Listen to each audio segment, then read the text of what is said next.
இப்ப நடந்துட்டு இருக்கக்கூடிய ரஷ்யா உக்ரைன் பிரச்சனையோட பேச்சுவார்த்தை அலாஸ்கால ஆகஸ்ட் 15 நடக்க இருக்கு. இதுக்கு முன்னாடி யூரோப்பியன் யூனியன் லீடர்ஸ்லாம் வந்து கூடி உட்காந்து பேச போறாங்க ஆகஸ்ட் 13. அது வேற கதை.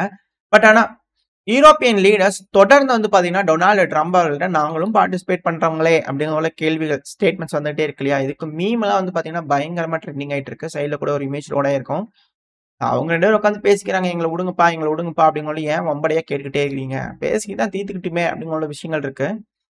அது ஏன் இவங்க வந்து சொல்லிட்டே இருக்கிறாங்கன்னா, யூரோப்பியன் யூனியனோட அந்த ஒரு பவர் அப்படிங்கிறது போல இருந்தது இல்லையா? இப்ப அவங்களுக்கு வந்து பார்த்தீங்கன்னா, லெஸ் ஆயிடுச்சு. பவர் லெஸ்ஸா இல்ல பவர் லெஸ் ஆயிடுச்சா? அப்படிங்கிற ஒரு கேள்வி இருக்கு. பவர் இல்லாதவங்களா?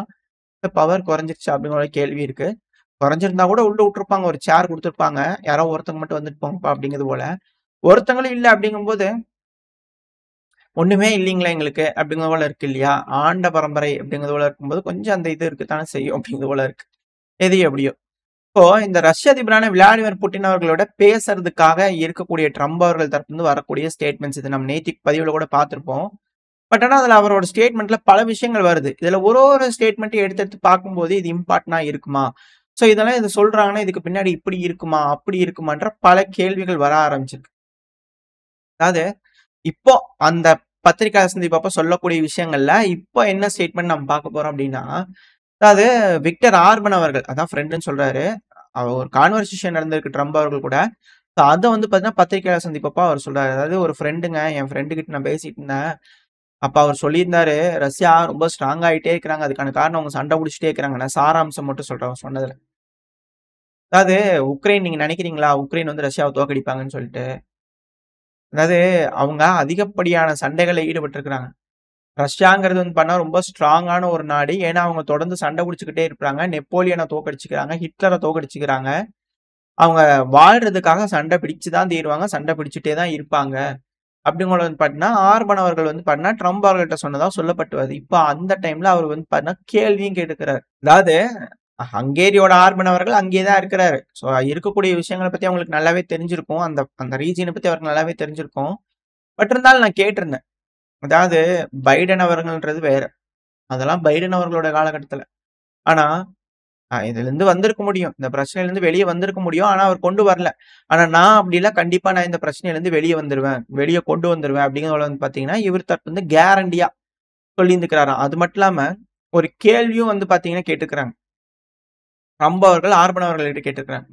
உக்ரைனால ரஷ்யாவ தோற்கடிக்க முடியுமா? அப்படிங்கறத அவர் கேட்டதுக்கு, ஆர்பன் அவர்கள் ட்ரம்ப் அவர்கள பார்த்துட்டு, என்ன ஒரு முட்டாள்தனமான கேள்வி இது. ரஷ்யாங்கிறது ஒரு பெரிய நாடு. இதுதான் note your point. Highlight your honour. ரஷ்யாங்கிறது ஒரு பெரிய நாடு. அவங்க தொடர்ந்து சண்டை புடிச்சுட்டே இருப்பாங்க. அவங்க வாழ்றதுக்காக சண்டை புடிச்சுட்டே இருப்பாங்க. சைனா வந்து பாத்தீங்கன்னா, உங்கள ட்ரேட் யூஸ் பண்ணி டிஃபீட் பண்ணாங்க. ரஷ்யா போர யூஸ் பண்ணி உங்கள டிஃபீட் பண்ணிட்டாங்க. அப்படிங்கிறது போல அவரோட ஸ்டேட்மெண்ட் ரொம்ப இன்ட்ரஸ்டிங்கா இருந்துச்சு அப்படிங்கிறத ட்ரம்ப் அவர்கள் சொல்லியிருந்தார். இத நம்ம நோட் பண்ண வேண்டியது ரஷ்யா போர். ரஷ்யாவ போர் மூலியமா. ரஷ்யான்றது பெரிய நாடு. சோ இதுதான் இதுல இருக்கக்கூடிய விஷயம். இப்போ பல அனலிஸ்ட் தரப்புல இருந்து கருத்துக்கள் வருது இல்லையா? இதுல என்ன அப்படின்னா, ட்ரம்ப் அவர்களுக்கும் புட்டின் அவர்களும் பேசிக்கிறாங்க. ரஷ்ய அதிபர் விளாடிமிர் புட்டின் அவர்கள் பேசும்போது என்ன டேர்ம்ஸ்ல ஒத்துக்க வைப்பாரு ரஷ்ய அதிபரை? ஒருவேளை இந்த Arctic region multi billion dollar அளவுக்கான எக்கனாமிக் அக்ரிமெண்ட்டை அமெரிக்கா ரஷ்யாவோட போடுமா இந்த ஆர்டிக் டெவலப்மெண்ட்ல அப்படிங்கிறது போல கேள்விகள் வந்திருக்கு. ஏன்னா இந்த கிரீன்லாந்து வேணும், அது வேணும், இது வேணும்னு கேட்டுக்கிறார் இல்லையா ட்ரம்ப் அவர்கள். அது போல விஷயங்கள்லாம் அமெரிக்கா கிட்ட வருதுன்னா ரஷ்யாவும் அமெரிக்காவும் தான் இரு தரப்புலயும் இணைஞ்சு இந்த ஆர்டிக்கே சமபங்கா பிரிச்சுக்கலாமாப்பா, இந்த மாதிரி பண்ணிக்கலாமாப்பா அப்படிங்கிறது போல ரஷ்யாவோட இணைஞ்சு ஏதோ ஒரு அக்ரிமெண்ட் போடுவாங்களா, இல்ல ஆர்டிக் பகுதியவே எனக்கு கொடுத்துறேன் அப்படிங்கிற போல கேட்டு வாங்கிடுவாரா ட்ரம்ப் அவர்கள் அப்படிங்கிற போல கேள்வி இருக்கு. ஏன்னா வரக்கூடிய விஷயங்கள் இந்த அனலிஸ்ட் தரப்பு வந்து சொல்லக்கூடிய விஷயங்கள் வந்து பாத்தீங்கன்னா இருக்கக்கூடிய விஷயங்களை வச்சு பார்க்கும்போது தெரியுது. ஏன்னா ட்ரம்ப் அவர்கள் உக்ரைனுக்கு அழுத்தங்கள் கொடுத்து ரஷ்யாவோட டேர்ம்ஸ் இந்த பிரச்சனையை முடிக்கிறதுக்கு சூழ்நிலையை உண்டாக்கிட்டா ரஷ்யா அமெரிக்காக்கு என்ன செய்வாங்க அப்படிங்கிற ஒரு கேள்வி இருக்கு இல்லையா? சோ அதுக்கு இந்த மல்டி பில்லியன் டாலர் ப்ராஜெக்ட் வந்து பாத்தீங்கன்னா நடக்குமா? இதனாலதான் இந்த பிரச்சனையை தீர்க்கறதுக்கான கெலாக் அவர்கள் அப்பாயிண்ட் பண்ணப்பட்டுட்டு கெலாக் அவர்களை எடுத்து ஓரம் வச்சுட்டு விட்டாஃப் அவர்கள் ரஷ்யாவோட என்கேஜ் பண்ண வச்சு, ஏன்னா அவங்க என்ன சொல்லியிருந்தாங்க, பிசினஸ் ப்ராஸ்பெக்ட், பிசினஸ் டீல் அப்படின்னு சொல்லிட்டு இருந்தா இல்லையா, எக்ஸ்பான்ஷன் மைண்ட் செட், ட்ரம்ப் அவர்கள் வந்து பண்ண எக்ஸ்பான்ஷன் ஐடியால இருக்கிறாரு அப்படிங்கிறது போல விஷயங்கள்லாம் அவர் வந்து ஒரு போர்ட்ரே மாட்டியிருந்தாரு. இதை வச்சு பார்க்கும்போது ட்ரம்ப் அவர்களுக்கு எக்ஸ்பான்ஷன் பண்றதுல இன்ட்ரெஸ்ட் இருக்கு அப்படிங்கிறது போல விஷயங்கள்லாம் அடிபட்டிருந்த அந்த வார்த்தைகளை மட்டும் நான் உங்களுக்கு ஹைலைட் பண்ணி காட்டுறேன். இந்த ஆர்டிக் ரீஜன் எடுத்துக்கிட்டோம் அப்படின்னாலே 13% கண்டுபிடிக்கப்படாத ஆயில் இல்ல வந்து பாத்தீங்கன்னா வேர்ல்டுலயே 13% ஆயில் அந்த பகுதியில இருக்கு. கண்டுபிடிக்கப்படாத ஆயில் இருக்கு. 30% கேஸ் ரிசர்வ்ஸ் வந்து பாத்தீங்கன்னா கண்டுபிடிக்காம இந்த ஆர்டிக் ரீஜன்ல இருக்கலாம். அது மட்டும் இல்லாம இதுல வந்து பண்ணா ரஷ்யா பாதிக்கும் மேல அவங்களோட கட்டுப்பாட்டுக்குள்ள வச்சிருக்காங்க. அவங்க தான் இந்த ஆர்டிக்கை ஆள்றாங்க. அவங்க கிட்ட தான் எல்லா வகையான தேவைப்படக்கூடிய எக்யூப்மெண்ட்ஸ் அவங்க கிட்ட இருக்க. ஐஸ் பிரேக்கர்ஸ்ல லீடிங் டெக்னாலஜில இருக்காங்க. வேற ரேஞ்சில் இருக்கிறாங்க. ஸோ இதனால இந்த ஆர்டிக் பகுதியை பேரம் பேசுறதுக்கு அமெரிக்காவோட அதிபர் ட்ரை பண்ணுவாரா அலாஸ்கால உட்காந்து அப்படிங்கிற கேள்வி இருக்கு. அதனாலதான் அலாஸ்கால மீட் பண்றாங்களா அப்படிங்கிற விஷயங்கள் இருக்கு. இது லேஸ்ல யாருக்குமே ஐடியா வராது. வரலாறுல இது போல விஷயங்கள் நடந்திருக்கு. அதை நேர்ப்ப அனலிஸ்ட் வந்து இது போல பல விஷயங்கள் சொல்லிட்டு இருக்கிறாங்க. ஏன் ஆர்டிக்க டீல் ஸ்வாப் பண்றதுக்கு வாய்ப்புகள் இருக்கு, அமெரிக்கா ஆர்டிக்க வாங்கிக்கிறதுக்கு வாய்ப்பு இருக்கு அப்படிங்கிறத சொல்றாங்க அப்படின்னா, இதுக்கு முன்னாடியும் ரஷ்யா இந்த அலாஸ்காவை அப்படித்தான் அமெரிக்காவுக்கு வித்தாங்க. 1867களிலேயே வெறும் $7.2 மில்லியன் அளவுக்கான தொகைக்கு வித்திருக்கிறாங்க. பேரம் பேசி வித்திருந்திருக்காங்க. இந்த முழு அலாஸ்கா பகுதி வந்து பாத்தீங்கன்னா வாங்கியிருக்காங்க. அந்த டைம்ல அமெரிக்கால இருக்கிறவங்க எல்லாம் இது ஒரு முட்டாள்தனம், ஏன் இப்படி பண்ணீங்க அப்படிங்கிறதெல்லாம் வந்து பாத்தீங்கன்னா பேசிட்டு இருந்தாங்க. அந்த டைம்ல அமெரிக்காவை இது ஒரு ஐஸ் பாக்ஸ் ரஷ்யா வந்து கொடுத்துட்டு போயிட்டாங்க, அதையும் காசு கொடுத்து வாங்கியிருக்கிறீங்களேப்பா அப்படிங்கிறது போல. சரி, ஏன் வந்து ரஷ்யா வந்து அந்த பகுதியை வித்தாங்க அமெரிக்காக்கு அப்படிங்கிற ஒரு கேள்வி இருக்கு. அப்போ இதே போல கிரீமியாக்காக அப்போ வந்து பாத்தீங்கன்னா பெருந்தலையா இருந்தது யூகே, சிறுந்தலையா இருந்தது அமெரிக்கா. ஸோ அந்த டைம்ல வந்து பாத்தீங்கன்னா பெருந்தலையா இருக்கக்கூடிய யூகே வந்து பாத்தீங்கன்னா ரஷ்யாவோட சண்டையை பிடிச்சிட்டு இருந்தாங்க. அதுக்கான காரணம் துருக்கி, பிரான்ஸ், யூகே இவங்கெல்லாம் சேர்ந்து இந்த கிரீமியாவை மீட் எடுக்கிறதுக்காக ஒரு சண்டை நடந்துட்டு இருந்தது. ஸோ அந்த கிரீமியன் வார் அந்த ரிசல்ட்ஸ் எல்லாம் நம்ம பார்த்துச்சு, பல தடவை சொல்லியாச்சு. ஸோ அந்த கிரீமியன் வார்ல வந்து பாத்தீங்கன்னா பினான்சியலி வந்து பாத்தீங்கன்னா ரஷ்யா ரொம்ப கஷ்டத்துல இருந்தாங்க. இப்போ ரஷ்யா உக்ரைன் பிரச்சனையில பினான்சியலா டிஃபிகல்ட்ல இருக்காங்க. சாங்ஷன் இருக்கு, எக்கனாமிக்கலி வீக்கான பொசிஷன்ல இருக்கிற மாதிரியான ஒரு சூழல் இருக்கு. போர் முடிஞ்சிருச்சு அப்படின்னா ரஷ்யா என்ன பண்ணுவாங்க அப்படின்ற கேள்விகள் இருக்கு. இல்லைன்னா வேர்ல்டு வார் வந்துடும். ஏகப்பட்ட விஷயங்கள் இருக்கு. எக்கனாமியை ரெக்கவர் பண்ணி ஆகணும். இது போல வந்து பாத்தீங்கன்னா ரஷ்யா தொடர்ந்து அந்த கிரீமியன் வார்ல இருந்துட்டு இருந்ததுனால 1853ல இருந்து 56 வரைக்கும் 3 வருஷம் இது போல பிரச்சனை நடந்துட்டு இருக்கும் போது அவங்களுக்கு அதிகப்படியான பணம் தேவைப்பட்டுச்சு. ஸோ பணம் தேவைப்படுறதுனால இந்த அலாஸ்காவை மெயின்டைன் பண்ணது ரொம்ப காஸ்ட்லியா இருந்துச்சு.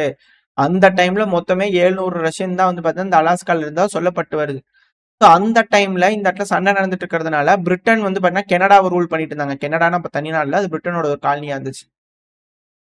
ஸோ அப்போ பிரிட்டனோட பார்டரோட ரஷ்யா இருந்துச்சு அலாஸ்கான்றதுல.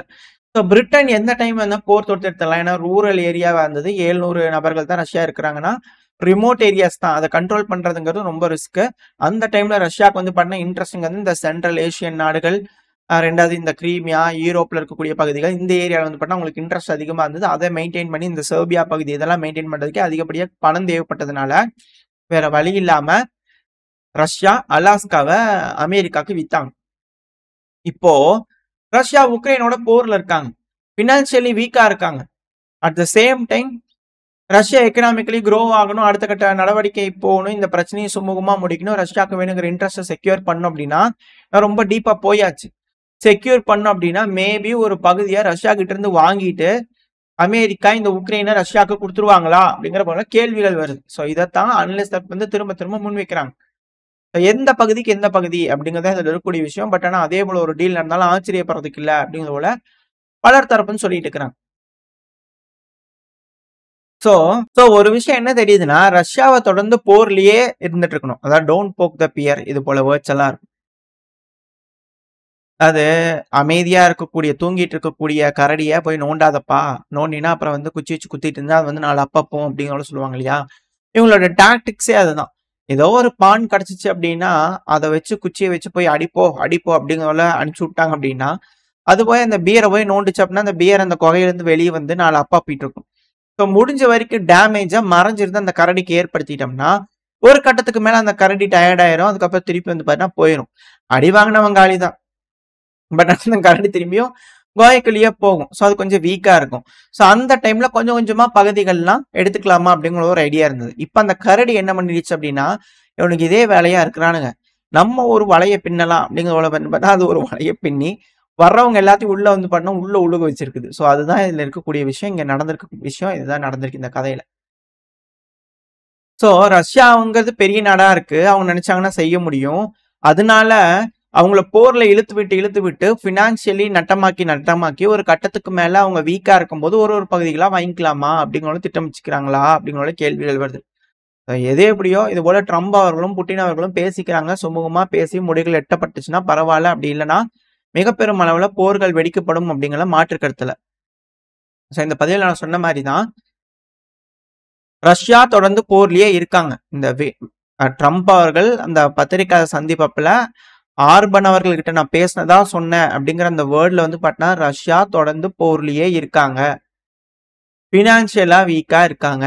அவங்களால ஜெயிக்க முடியும். பல நபர்களையும் ஜெயிச்சிருக்காங்க. பட் இருந்தாலும் பகுதிகளை இழந்திருக்காங்க. இதுதான் இதுல இருக்கக்கூடிய விஷயங்கள் நான் ஹைலைட் பண்ணணும்னு நினைச்சேன். ஸோ அதுக்கு பின்னாடி அந்த வார்த்தைகள் யூஸ் பண்ணக்கூடிய ஒரு வார்த்தைகளுக்கு பின்னாடி இருக்கக்கூடிய ஒரு விஷயங்கள். அததான் இந்த பதிவுல நம்ம பார்த்திருப்போம்.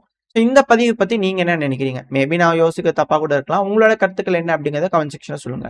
ஓரளவுக்கான செய்திகள் இந்த பதிவுல பார்த்திருப்போம்னு நினைக்கிறேன். இதோட இந்த பதிவை நான் முடிச்சுக்கலாம். இந்த பதிவு எப்படி இருந்துச்சு உங்களுக்கு பிடிச்சிருந்தா லைக் பண்ணிட்டு உங்க ஃப்ரெண்ட்ஸ் நம்மளோட ஷேர் பண்ணிக்கோங்க. அது கூடவே மறக்காம இந்த பதிவு பத்தி உங்களோட கருத்துக்களை கமெண்ட் செக்ஷன்ல சொல்லுங்க. இந்த பதிவு நல்லா இருக்கும்னு நம்பிக்கையில் அடுத்த பதிவில் உங்களை சந்திக்கிறேன். Stay safe. பை.